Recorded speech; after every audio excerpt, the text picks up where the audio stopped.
Hola, ¿cómo están? Soy Héctor Alejandro Quintanar y esta es mi colaboración semanal para Sin embargo.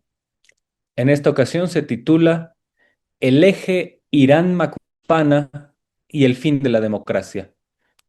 Y planteo lo siguiente. En el fin de semana pasado, en un nuevo rompimiento de la legalidad internacional, tanto Trump como Benjamin Milei bombardearon Irán. Hecho que, desde luego, incrementa la tensión en un mundo que ha perdido ya los parámetros básicos de convivencia, que, dicho sea de paso, nunca han sido ninguna garantía de nada.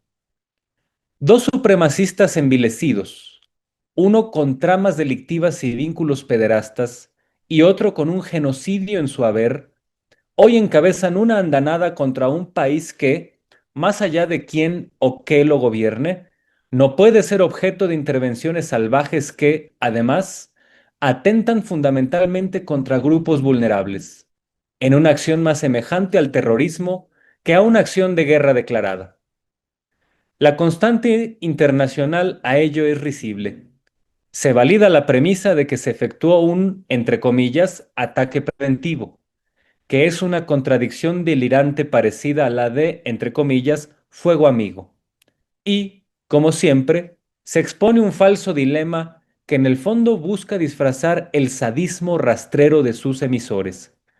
Y ese falso dilema es el de que si condenas la atrocidad perpetrada contra Irán, eres un respaldo fanatizado de un régimen ayatola y fanático indigno de la modernidad.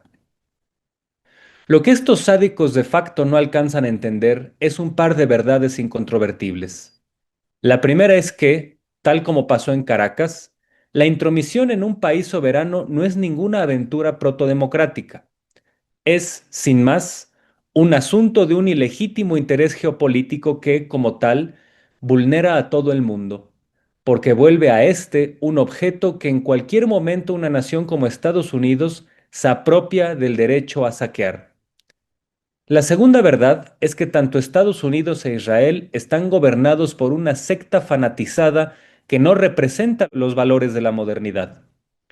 Argumentar en contra de la teocracia iraní sin considerar que Trump es un mesiánico más cerca del Ku Klux Klan que del Partido Republicano o que Mileikovsky es un nazi del siglo XXI es por lo pronto una hipocresía, un discurso de autoengaño exculpatorio para admitir la barbarie sin que eso quite el sueño.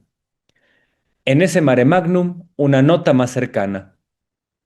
En junio de 2025, un señor de nombre Raimundo Rivapalacio, exintegrante del aparato de manipulación y engaños del salinismo, donde figuró como director de Notimex de 1988 a 1990, publicó un artículo de especulación, perdón, de opinión fascinante, donde aseguró que las escaramuzas de ese momento entre Irán y Estados Unidos tenían en alguna parte de su fondo como vicerresponsable a López Obrador, a quien, según el mono de ventrílocuo del salinismo, el régimen religioso del Ayatollah financió para su campaña en 2006.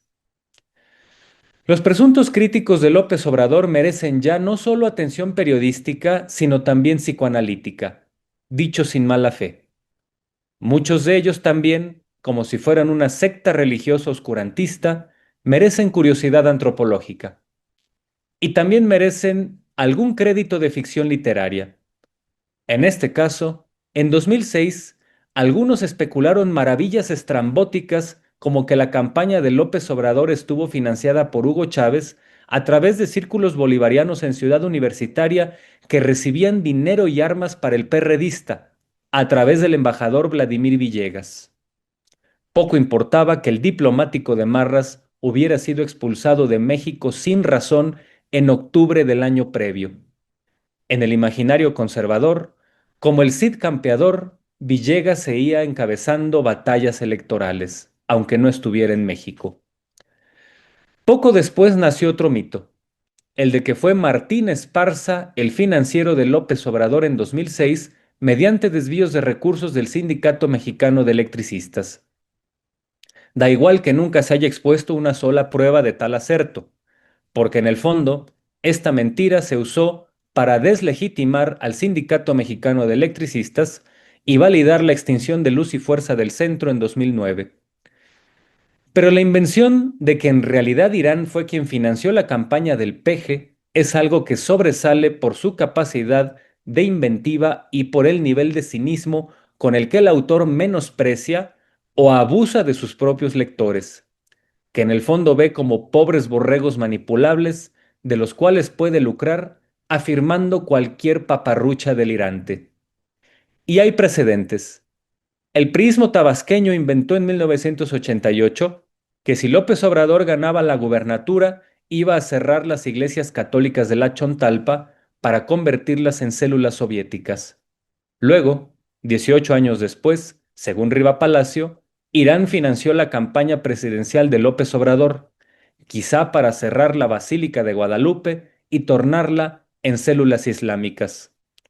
Ahora nos explicamos que la caída de la Unión Soviética en 1991 y la recepción de bombas en Irán en 2026 quizá tengan como responsable a López Obrador por haber perdido enclaves tropicales estratégicos, sea en Macuspana o en el Tepeyac, que eran fundamentales para la preservación del Moscú soviético y del Teherán actual.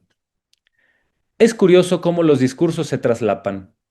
Detrás del falso dilema de que, entre comillas, si te indigna el bombardeo a Irán es porque eres respaldador de la teocracia, no hay nada original. Es la misma perorata fascista de Mileikovsky arengando que si te indigna el genocidio que comete es porque eres antisemita. Y, más atrás, equivale al, entre comillas, quien no esté conmigo está contra mí, con el que George W. Bush en 2003 chantajeó al mundo para que le permitiera su invasión cruenta, genocida y ladrona en Irak en ese año. Acá en México, por otras razones, pero los febriles rivapalacios tienen hoy la oportunidad también de inventar cuentos fantásticos.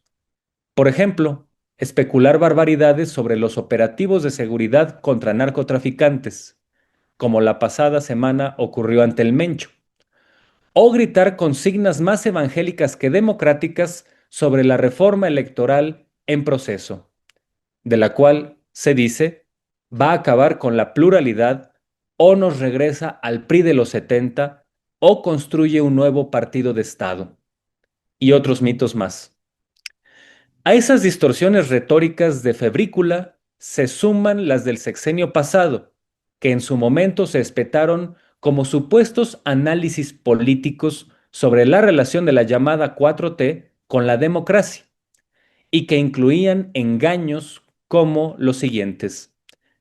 López Obrador va a reelegirse, como dijo Enrique Krause en 2006 y 2019. López Obrador puede imponer de candidata a su esposa Beatriz Gutiérrez, como dijo Luis Carlos Ugalde en 2021. López Obrador puede cancelar las elecciones de 2021 si ve que su partido no las ganará, como dijo la señora María Amparo Casar. Lo interesante de esos cuentos fantásticos se ve en clave antropológica.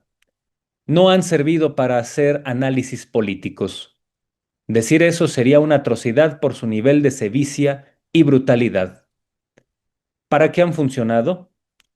Esos cuentos solo han servido para fanatizar a lo peor de la opinión pública mexicana, es decir, a esa derecha irracional que hoy es, por si poco fuera, trompista de facto. Muchas gracias.